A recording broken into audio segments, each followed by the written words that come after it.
ஸ்ரீ காளிமாதா ஜோதிடம் பிரபல ஜோதிடர் பண்டித் மகாராஜா. தொழில், கல்வி, வியாபாரம் மற்றும் மந்திர சூனிய பிரச்சனைகளுக்கு நிரந்தர தீர்வு. සිවුරක් දාගත්තේ පමණින් ස්වාමීන් වහන්සේ කියන නෙවෙයිනේ. සිවුරු අන්දලා රුපියල් 10000කට සිවුරු අන්දලා තට්ටේ ගාලා එවනවා කියලා උනවත්. ඔයගොල්ලෝ මේ අනවශ්‍ය ප්‍රශ්න අහලා අපේ මේ අරමුණට වෙනස්කම් දෙන්න එපා. உங்க தேர்தல்கள் தான் இப்படி செய்யறாங்க, என்னடா நீங்களே விமர்சிக்கிறீங்கன்னு. நீ வேற டில்சான் அவங்க நாங்க தேர்தல்கள்னு சொல்றதுக்கே வெக்கப்படுறோம் அப்படின்னு சிங்கள நண்பர்கள் சொன்னாங்க. என்ன 23ஆம் புலிகேசி எல்லாம் பாராளுமன்றத்தில் ஓடுது பார்க்கலையா? இம்சை அரசன் 23ஆம் புலிகேசி ஓடுதா? இந்த சபையில் நான் கௌரவ ஜனாதிபதி அவர்களுக்கு ஜீவன் தொண்டமானின் 1700 ரூபாய் கோரிக்கையை நிறைவேற்றினதுக்கு என்னோட நன்றியை தெரிவிச்சுக்கிறேன். ஃப்ரெண்ட்ஷிப் வித் வேல்யூட் நெய்பர் கேப்ஷனை பார்க்கணும். அந்த கேப்ஷன்லேயே தெரியுது நரேந்திர மோடி அன்றகுமாரெல்லாம் அப்படி ஒரு ஃப்ரெண்ட்ஷிப்ல இருக்காங்க. ஒரு பொறுப்பான பார்லமெண்ட் உறுப்பினர், மக்கள் பிரதிநிதி, சாவ கச்சேரி மக்கள் 21,000 பேர் சேர்ந்து பார்லமெண்ட்டுக்கு அனுப்பின பார்லமெண்ட் உறுப்பினர் ராமநாதன் அர்ச்சுனா அந்த போஸ்ட் கீழே கமெண்ட் ஒன்று போட்டிருக்காரு. ஹரணி அமரசூரியன், அதாவது இந்த பதிவு, இந்த போட்டோ ஷூட்ல இருக்க பெண்மணிக்கு பிரதமர் ஹரணி அமரசூரியோடு ஒப்பிட்ட மாதிரி அந்த கமெண்ட் வந்து பதிவாகிருக்கு.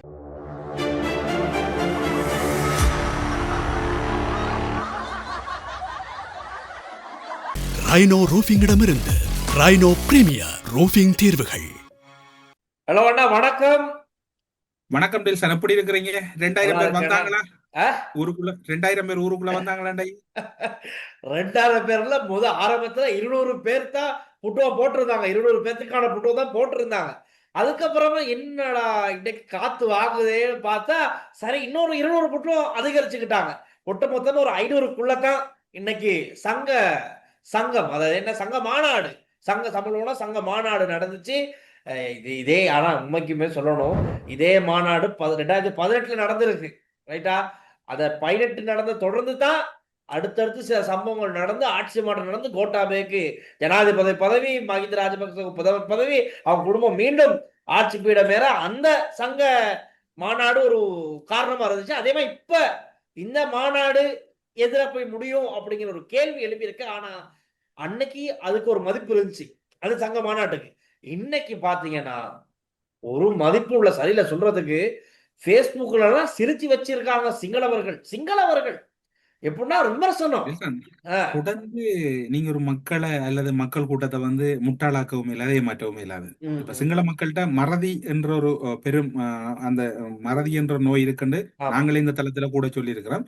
சிலவேளை அவங்களுக்கும் இவர்கள என்ன சொல்ற சுத்து மாத்து, ஐயோ சுத்து மாத்துன்னு நான் சிங்கள மக்களை சொல்றேன், எங்கட ஏரியாக்குறக்குள்ள அது வேற சுத்து மாத்து.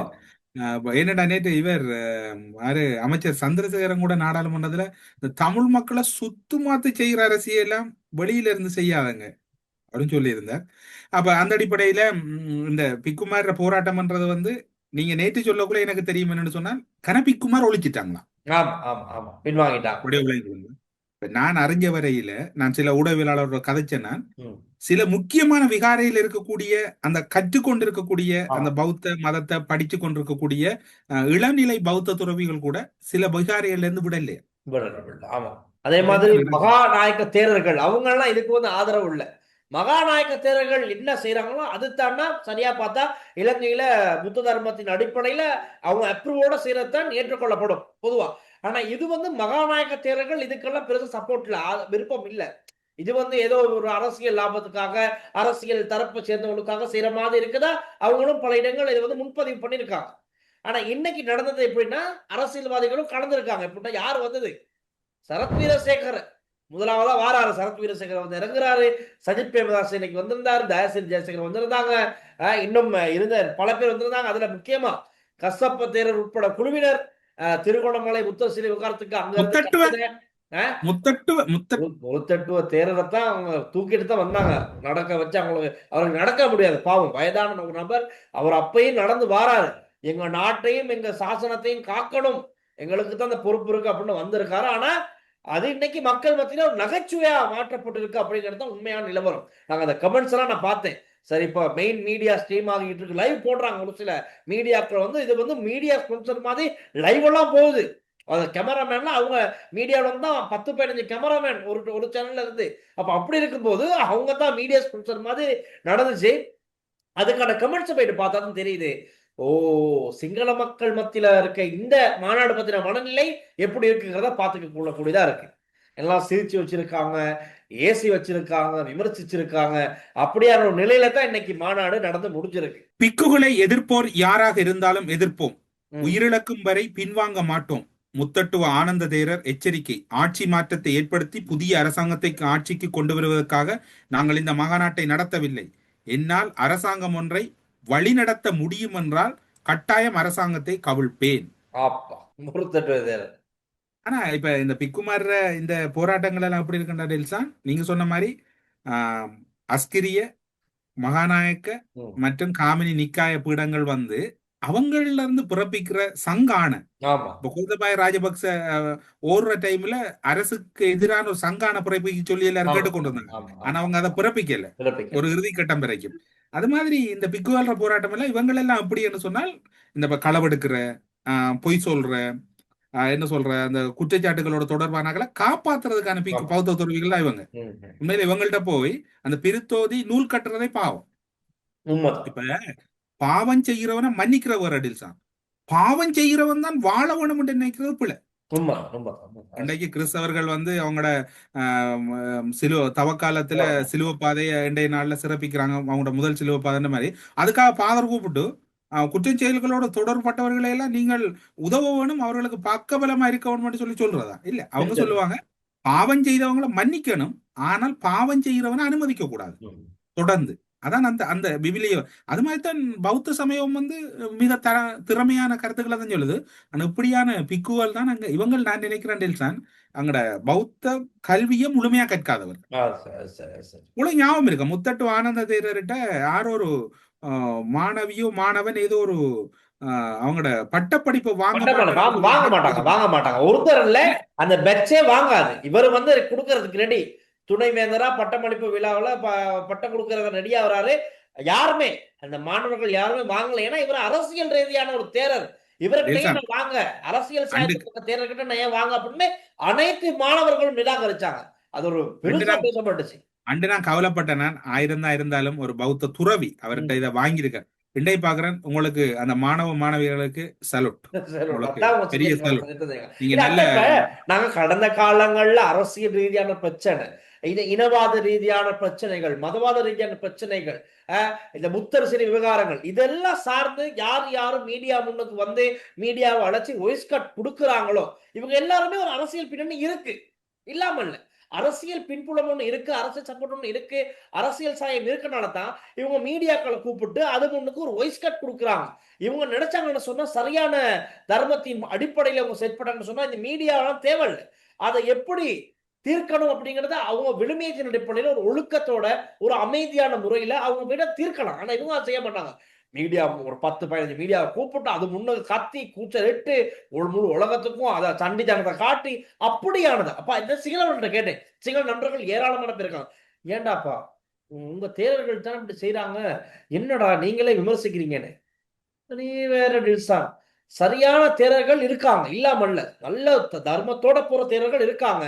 ஆனா இப்படி இந்த அரசியலுக்காக அரசியல் எஜெண்டாவோட வந்து செய்யறாங்க பாருங்க, அவங்க நாங்க தேரர்கள்னு சொல்றதுக்கே வெக்கப்படுறோம் அப்படின்னு சிங்கள நண்பர்கள் சொன்னாங்க. அதான் நிலைமை. அவங்களோட சொல்றதெல்லாம் கேட்கறதுக்கு இப்ப இலங்கை மக்கள் தயாரா இல்ல.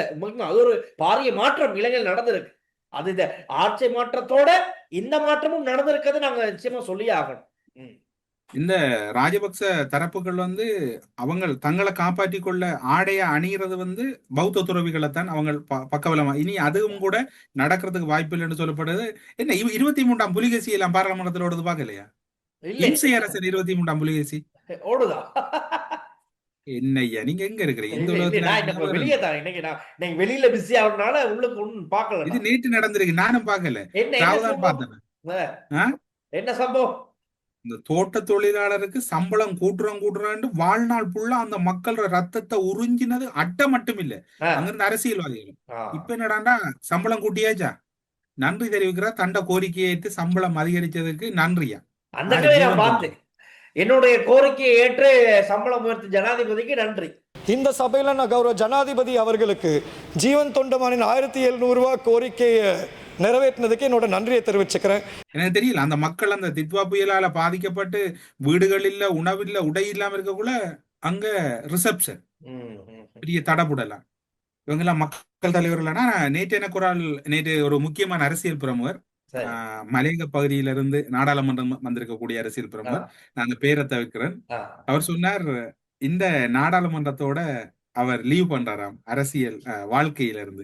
ஏன்னு கேட்டேன், அந்த மக்களுக்கு என்ன தேவையோ அதை என்பிபி அரசாங்கம் செய்துட்டு இனி அங்க ஒப்போசிஷனுக்கே வேலை இல்லைண்ட, எதிர்கட்சிகளுக்கு வேலை இல்லை. 95% வாக்குகளை வந்து இந்த அரசாங்கம்ன்றதை தாண்டி அனுரவை நோக்கி தான் மக்கள் திருப்ப போறாங்க.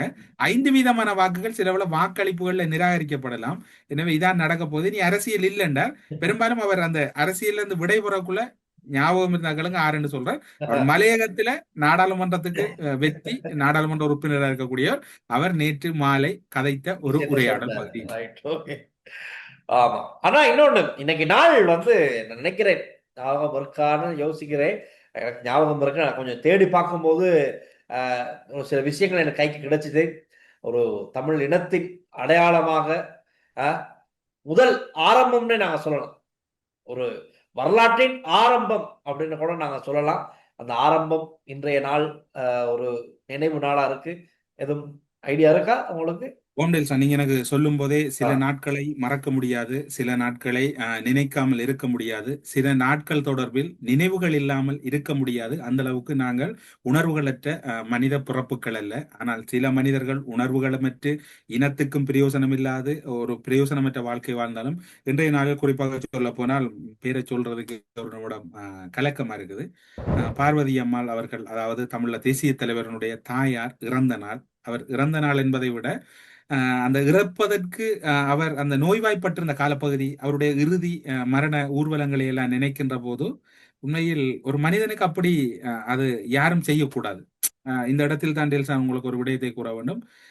எதிரிகளின் உடலை கூட மிகவும் கௌரவமாகத்தான் அந்த யுத்தம் இடம்பெற்ற காலப்பகுதியில் சர்வதேச செஞ்சிலுவை சங்கத்தினூடாக அரசாங்கத்துக்கு கையளிக்கின்ற மரபு இருந்தது புலிகள் தரப்பில். ஆனால் அந்த தமிழ் மக்களுக்கு அடையாளத்தை கொடுத்து தமிழ தேசிய தலைவரின் தாயினுடைய நோய்வாய்ப்பட்டிருந்த காலப்பகுதியில் தமிழகத்துக்கு மருத்துவ சிகிச்சைக்கு எடுத்து சென்ற போது அங்கு முதலமைச்சராக இருந்த முத்துவேல் கருணாநிதி விமான நிலையத்தில் இறங்குவதற்கு கூட அனுமதி கொடுக்கவில்லை, திருப்பி அனுப்பினார். அந்த திருப்பி அனுப்பிய பின்னர் அவர் நீண்ட நாட்களாக அவரை இப்போது இருக்கக்கூடிய வல்வட்டித்துறை நகர சபையினுடைய தலைவரும் முன்னாள் நாடாளுமன்ற உறுப்பினர் முன்னாள் மாகாண சபை MK சிவாஜிலிங்கம் அவர்கள் தான் அவரை நீண்ட நாட்கள் பராமரித்திருந்தார். பல சவால்களுக்கு மத்தியில் அவரை வல்வட்டித்துறை வைத்தியசாலையில் வைத்துத்தான் பார்த்திருந்தார்கள். இறுதியில் அவருடைய அடக்க நிகழ்வு கூட யாரும் செல்ல முடியாத அளவில் கடுமையான கெடுபிடிகள், அவருடைய அந்த அவருடைய உடலம் எரிக்கப்பட்ட இடத்தில் மிக மோசமாக நடந்த சம்பவங்கள் எல்லாம் நாய்களை கூட வீசியிருந்தார்கள் அந்த இடங்களிலே கொண்டு.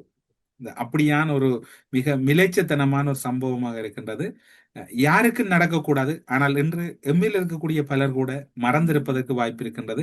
ஆனால் இன்றைய நாள் மறக்க முடியாத ஒரு நாள். குறிப்பாக சொல்ல போனால் பார்வதி அம்மாள் அவர்கள் 20/2/2011 அன்று காலை 6:10 மணியளவில் தன்னுடைய 81வது வயதில் பல நினைவுகள், பல கவலைகள், தன்னுடைய மகனுக்கு எந்த ஒரு தாய்க்கும் மகன் தொடர்பான இயக்கங்களும் எதிர்பார்ப்புகளும் இருந்திருக்கும்.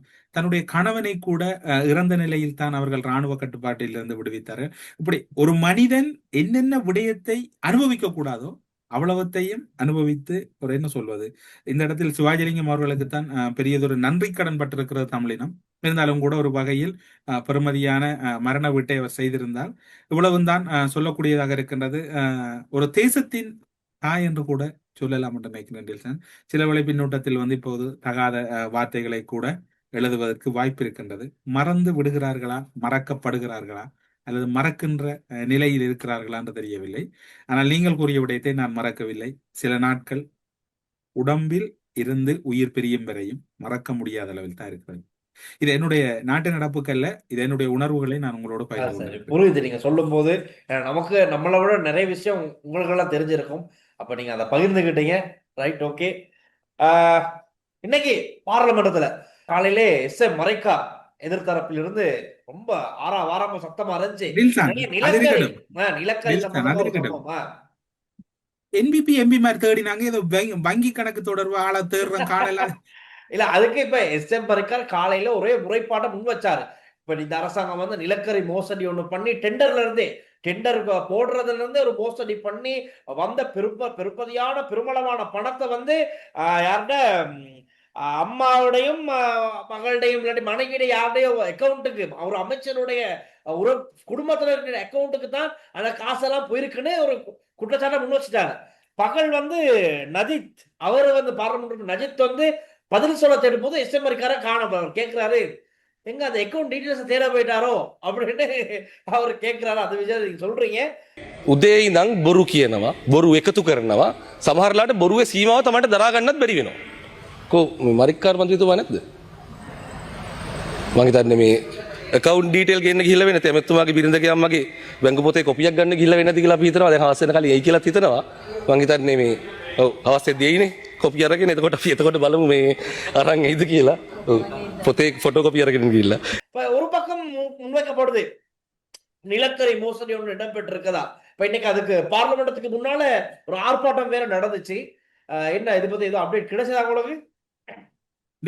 நிலக்கரி தொடர்பா நான் அந்த அமைச்சு திணைக்களத்தில் இருக்கக்கூடிய ஒரு அமைச்சின் செயலாளர் நிலையில் இருக்கக்கூடிய ஒரு அதிகாரியோடு கதைக்கக்கூடிய வாய்ப்பு கிடைச்சது.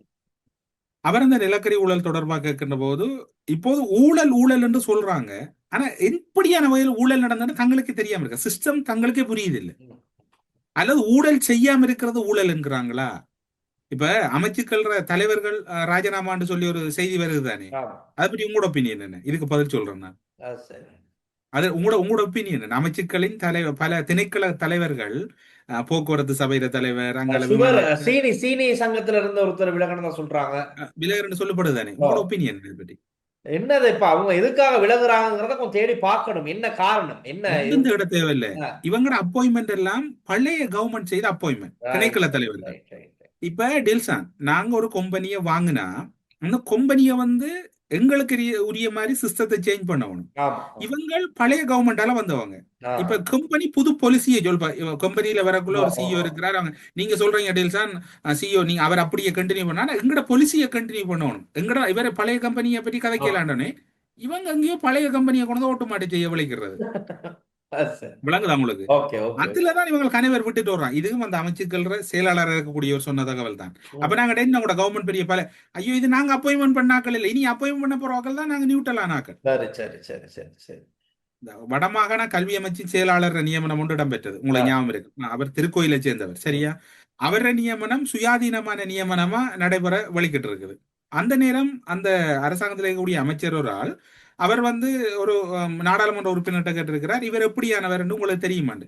அவர் சொல்லியோ மிச்சம் நல்லவர், இவர் ஒரு நேர்மையான நல்ல விறுவிறுப்பான அதிகாரின். அப்பயே நீங்க எங்களுக்கு சொல்லலன்னா நீங்க சொன்ன அவர் தமிழாக்கள் ரெக்கமெண்ட் பண்ணு நீங்க அவரை நிராகரிச்சு. அப்படி இல்ல, திறமை ஆரோக்கியம் அவன் வேலையை செய்ய. இதான் அமைச்சர செயலாளர். இப்ப நிலக்கரி விஷயத்துல இதான் டீல்ஸா. அவங்க அங்க தரமற்ற நிலக்கரி இறக்குன்னு அது இதெல்லாம் சொல்லப்படுது. ஆனா அங்க எல்லாம் டாக்குமெண்ட் பெர்ஃபெக்ட்டா இருக்கு. அதான் இப்ப அரசாங்க தரப்புல இப்ப காலையில இருந்து முன்வைக்கிற வாதங்களை பார்த்தா அரசாங்கம் பயந்து இருக்கணும். ஆனா இவங்க எதுவுமே ஈஸியா சொல்றாங்க. இப்படி எதுவுமே இவங்க ஆதாரமற்ற சாட்சிகள் அற்ற விதத்துல இவங்க பொய் சொல்லிக்கிட்டு இருக்காங்க. பொய் சொல்றதே இவங்க வேலையா இருக்குன்னு அரசாங்கம் சொல்லுது. இல்ல இதுல பிளஸ் என்னன்னு சொன்னால் இவங்களும் பாவான்னு கூப்பிடுது சனத்தை. சனம் மதுரை பாட்டுல மார்க்கெட்டுக்கு போயிட்டு போகுது, கோயிலுக்கு போயிட்டு போகுது, பள்ளிக்கு போய் போகுது. எல்லாம் சனம் தங்கட வேலையை தான் பாக்குது. அதுல உங்களுக்கு பாத்துனீங்களா வேற எங்கட டாக்டர் ஜெயலலிதா மகன் காவிந்த கூட நான் காவிந்த என்னச்சு கவலைப்பட்டேன். நான் இப்ப டாக்டர் ஜெயலலிதா அவர் ஒரு மிகவும் ரெஸ்பெக்டான பொலிட்டிஷியன். தென்னிலங்கையில இருந்த மிக ரெஸ்பெக்டான, அதாவது அமைச்சுக்களை எடுக்கக்குள்ள கூட ஒரு வடமாகாண அபிவிருத்தி அப்படியான ஒரு அமைச்சர் தான் செய்தவர். அந்த என்ன சொல்ற பாகுபாடு இல்லாத அவரோட மகனை வந்தது உண்மையா சொல்ல போனா எதிர்கட்சி அதான் பங்கோலத் விபக்ஷ வங்குரோத்தை அடைஞ்சிருச்சு அப்படின்னு சொல்றாங்க. இது இப்ப எனக்கு இந்த கூடுதலா இப்ப இந்த மீம்ஸ்களை பார்க்கல திமுக பதறுவதான் எஸ்டிபியை பார்த்தா வழங்குது. இல்ல அதுல இன்னொரு விஷயம், இப்ப இது பத்தாததுக்கு ஜனாதிபதி இந்த இந்தியாவுக்கு போயிட்டு உலக தலைவர்களோட என்னமா பேசுறாரு. அதை பார்த்தா ஆனா இன்னும் பிரச்சனையா இருக்கு இப்ப இங்க. இதுல பின்னூட்டத்துல நேற்று வந்து கனவரில் இருக்கீங்க அனுரவுக்கு ஆதரவா நீங்க அனுரவுக்கு ஆதரவு இல்ல நடக்கிறத நாட்டு நடப்புல சொல்றோம், மிகப்படுத்தி சொல்லல. இதுல சரி பொய்யண்டா பொய்யன்னு சொல்லுவோம் ஆமா நாங்க. இதுல எங்களுக்கு பிரச்சனை அதுல பிரச்சனை. பொய்யன்னா பொய்யன் அது அனுரப்புல இருந்தாலும் இப்ப நேற்று அனுரவுக்கு கிட்டத்தட்ட ஒரு 4 மெயின் கண்ட்ரியில இன்விடேஷன் கிடைச்சிருக்கு. உத்தியோகபூர்வமான ஒரு தகவல் ஒன்று கிடைச்சிருக்குது. அவர் பெரும்பாலும் அவர் இப்ப இந்த உலகத்துல நடக்கிற பிரச்சனைக்குள்ள அவர் வளைஞ்சு நெளிஞ்சு அவர் ஒரு ஓட்டமுட்ட ஓடிக்கொண்டிருக்கிறார். இப்ப இங்க இருந்து சொன்னாங்க தானே, ஜனாதிபதிக்கு ஆங்கிலம் தெரியாது, இவர் வந்தா சர்வதேச உறவுகள் உடைஞ்சு போயிரும், அந்த உறவு பாலங்கள் எல்லாம் உடைஞ்சிரும், இவரால செய்ய முடியாது சொன்னாங்க. ஆனா இன்னைக்கு நல்ல நல்ல விஷயத்த சொல்லி இருக்கிறீங்க. இந்த மொழி பிரச்சனை ஒன்று பெரிய ஒரு பிரச்சனையா போகுது. நேற்று எனக்கு போன் பண்ணி கண்ட பேர் காதால ரத்தம் போக வச்சு விட்டாங்க. இப்ப அனுரவுக்கும் மொழி தெரியாது, ஆனா கண்ட நாட்டு பிரச்சனை ஏதோ ஒரு வகையில முடிக்கிறார் தானே அவர் போய். அப்ப அது மாதிரி இப்ப பிரித்தானிய தூதுவரை தமிழ் கட்சிகள தலைவர்கள் சந்திச்சவங்க, சரியா? அதுல போனதுலயும் சிறிதனுக்கு மொழி தெரியாது, அடைக்கலனாருக்கு மொழி தெரியாது, அப்படி ஒரு சமூக வலைத்தளங்கள். மொழி என்றது வந்து இங்க ஒரு மெயின் இல்லை. மொழிக்கு வந்து இன்னைக்கு விளாடிமிர் புட்டின் போறார், அவர் போற இடத்துல என்ன அவர் ஆங்கிலத்திலே கதைக்கிறார்.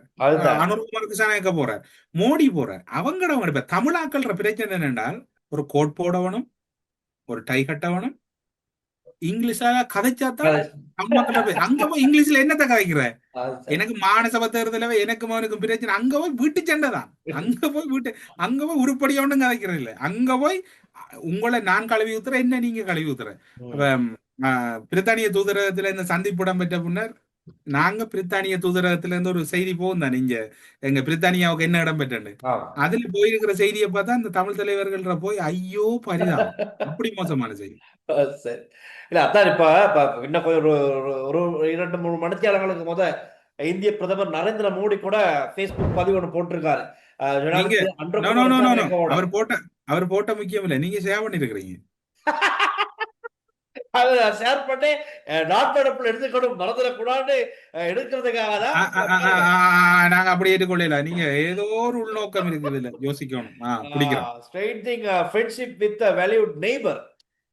கேப்ஷனை பார்க்கணும், அந்த கேப்ஷன்லயே தெரியுது நரேந்திர மோடி அன்றகுமாரெல்லாம் அப்படி ஒரு ஃப்ரெண்ட்ஷிப் இருக்காங்க. அதே மாதிரி பிரேசில் தலைவர்கள், பல உலக நாட்டு தலைவர்கள்லாம் அப்படி கைய போட்டு இந்த நம்ம டீ கடை மாதிரி தான், டீ கடை பக்கம் அப்படி காய்ச்சிக்கிற மாதிரி தான்.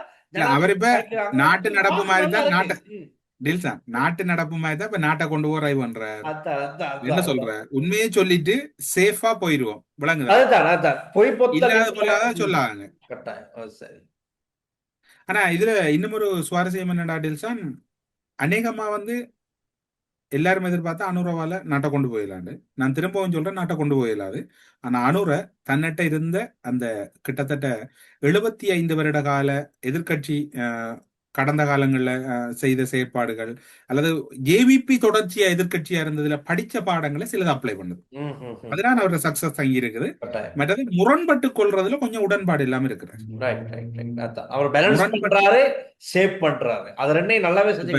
சீனா இந்தியா ரெண்டையும் கவனமா கையாளுறாரு. அதே மாதிரி பெஸ்ட் குறிப்பா அமெரிக்கா. உங்களுக்கு ஒரு ஆளை மறந்துட்டீங்க, மஹிந்த சமரசிங்க, அமெரிக்காட இலங்கைக்கான தூதுவராக இருக்கக்கூடிய மஹிந்த சமரசிங்க வந்து மஹிந்த ராஜபக்சே ஆட்சி காலத்துல ரணில் விக்ரமசிங்கே ஐக்கிய தேசிய கட்சியில இருந்து அங்க போனவர். அவர் தான் முதல் மனித உரிமைகள் அமைச்சர் என்று மஹிந்த கொண்டு வந்தது. மனித உரிமைகளுக்கு அமைச்சர் வச்சவர் மஹிந்த. அப்படி ஒரு கட்டிக்கார மனுஷன். இப்படியே நினைக்க கூடாது. மனித உரிமையை காப்பாற்றுறது ஜெனிவா வரையும் போய் போராடினவர். அவர் எம்பியா இருக்கக்குள்ள அவர் ஒரு பெருமையான ஆள், என்ன அவர் லேசப்பட்ட ஆள் இல்ல. ஆனா அவர் மனித உரிமை மீறின கதவை பிடிப்பட அவர் ஓடிட்டார், கதவை சாத்திட்டார். அப்ப மஹிந்த சமரசிங்கவ மஹிந்த ராஜபக்சே ஆட்சியில மனித உரிமைகள் அமைச்சர், ஐக்கிய தேசிய கட்சியில இருந்தவர். பிறகு பின்னிட்ட நாட்கள்ல வந்து அவர் இலங்கைக்குள்ள அரசியல்ல இருந்து அமெரிக்காட தூதுவரா, இலங்கைக்கான தூதுவரா நியமிக்கப்படுறார். சரியா? இன்னும் அனுர மாத்தல் பாப்போம். நல்லது. ஏன்னு தெரியுமா?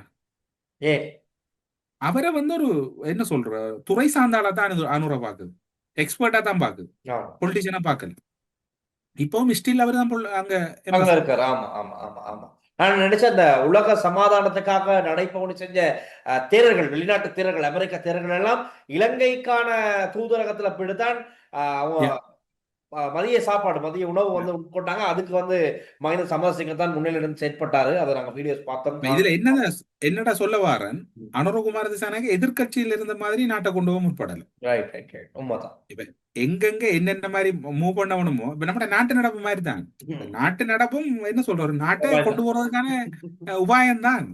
சரி, என்ன அதே மாதிரி இறுதியா நாங்க சொல்லலாம், இந்த Facebook பார்த்துக்கிட்டு இருக்கும் போது ஒரு சம்பவம் ஒன்று எனக்கு பதிவானுச்சு. அதை நாங்கள் நிச்சயம் சொல்லியாகணும். ஏன்னா தமிழ் பேசும் பார்லிமெண்ட் உறுப்பினர்கள் யாராக இருந்தாலும் ஒழுக்கம்னு ஒன்று இருக்கணும். சரியா, தமிழ் மக்களை பிரதிநிதிப்படுத்தி பார்லிமெண்டம் போறீங்க, உங்களுக்குன்னு மக்களுக்கு நீங்க ப்ரொபைஸ் கொடுத்துருக்கீங்க. ரைட், பார்லிமெண்டம் போனா நீங்க என்னென்ன மக்களுக்கு செய்வீங்க. ஸோ அதுதான் மெயினா இருக்கணுமே தவிர அதை தாண்டி நீங்க செய்யற வேலைகள் மக்களால் ஏற்றுக்கொள்ளப்பட மாட்டாது. அவலட்சணமான அசிங்கமான செயற்பாடாக தான் இருக்கும். இதை ஏன் சொல்றேன்னு சொன்னா, ஃபேஸ்புக்ல ஒரு மாடல் போட்டோகிராஃபர் இருக்காரு. அப்போ அந்த ஃபேஸ்புக் பதிவு இன்னைக்கு ஒரு ஏதோ மாடல் ஷூட்டோட செஞ்சிருக்காரு. அது கொஞ்சம் ஆபாசமா தான் இருக்கும். அந்த சைட்ல போயிட்டு பார்த்தா, இப்போ அதுக்கு ஒரு பொறுப்பான பார்லிமெண்ட் உறுப்பினர், மக்கள் பிரதிநிதி, சாவு கச்சேரி மக்கள் 21,000 பேர் சேர்ந்து பார்லிமெண்ட்டுக்கு அனுப்பின பார்லிமெண்ட் உறுப்பினர் ராமநாதன் அர்ச்சுனா அந்த போஸ்ட் கீழே கமெண்ட் ஒன்று போட்டிருக்காரு, ஹரணி அமரசூரியன். அதாவது இந்த பதிவு, இந்த போட்டோ ஷூட்ல இருக்க பெண்மணிக்கு பிரதமர் ஹரணி அமரசூரியனோட ஒப்பிட்ட மாதிரி அந்த கமெண்ட் வந்து பதிவாகியிருக்கு. அப்ப சில பேர் இதை உடனடியாக எனக்கு அனுப்புனாங்க, பாருங்க இது என்ன சம்பவம் பாருங்க அப்படின்னு. ஸோ இது வந்து சரியா, இது சரியா? நான் உங்களுக்கு அடிக்கடி சொல்றது, இந்த நாடாளுமன்றத்துல மாண்போட நடத்துங்க. அது அர்ஜுனாண்டாலும் சரி, யாருண்டாலும் சரி, கருத்துக்கள். ஏன்னா அந்த பார்லமெண்டத்துல கேலரிய வந்து ஒவ்வொரு நாளும் ஆயிரக்கணக்கான மக்கள் பாக்குறாங்க. உங்களை 225 பேருன்னா உங்களை அந்த நாட்டுல இருக்கிற மக்கள் அத்தனை பேரும் பின்தொடர்றாங்க. நீங்க தமிழ், முஸ்லீம், சிங்களம்ன்றதெல்லாம் கணக்கே இல்லை. அந்த மக்களுக்கு ஏன் நாடாளுமன்றத்துக்கு உங்களை தெரிவு செய்ய முன்னுதாரணமா இருக்கணும். இப்ப வைத்தியர் அர்ஜுனான்ற ஒரு ப்ரொஃபஷனலா ஒரு டாக்டர் விளங்குதா? அப்ப அவர் தண்ட கருத்துக்கள், தண்ட செயற்பாடுகளை மிக மிக அவதானமா இருக்கும். அதான் இப்ப போகும்போது சொன்னது என்னமோ, போயிட்டு செய்யறது என்னமோ, நடந்துக்கிற விதம் என்னமோ. ஸோ அது மக்களே இன்னைக்கு விமர்சிக்கும்படியா இருக்கு. ஸோ பார்ப்போம், இது என்ன நடக்குதுங்கிறது தான் விளங்காம இருக்கு. ஒழுக்கம் மீறி, ஒழுக்கம் தவறி செயற்பட்டு இருக்கிறது தெளிவா தெரியுது. ஓகேண்ணா, அப்ப அவ்வளவுதான். இனி இது மக்கள் கையில தான் இருக்கு. மக்கள் உங்க கருத்துக்களை பதிவு பண்ணுங்க. பார்லிமெண்ட் உறுப்பினருடைய செயற்பாடுகள் நீங்க எப்படி பாக்குறீங்க? உங்க கருத்துக்களை பதிவு பண்ணுங்க, பார்ப்போம். நிச்சயமா டெல்சா, அப்ப போயிட்டு வாங்க, நாளை சந்திப்போம். சனிக்கிழமை சந்திப்போம். பயணம் சிறப்பாக அமைய வாழ்த்துக்கள். விரைவா வந்து சேருங்க நாளை. ஓகே, பாய். ஓகே.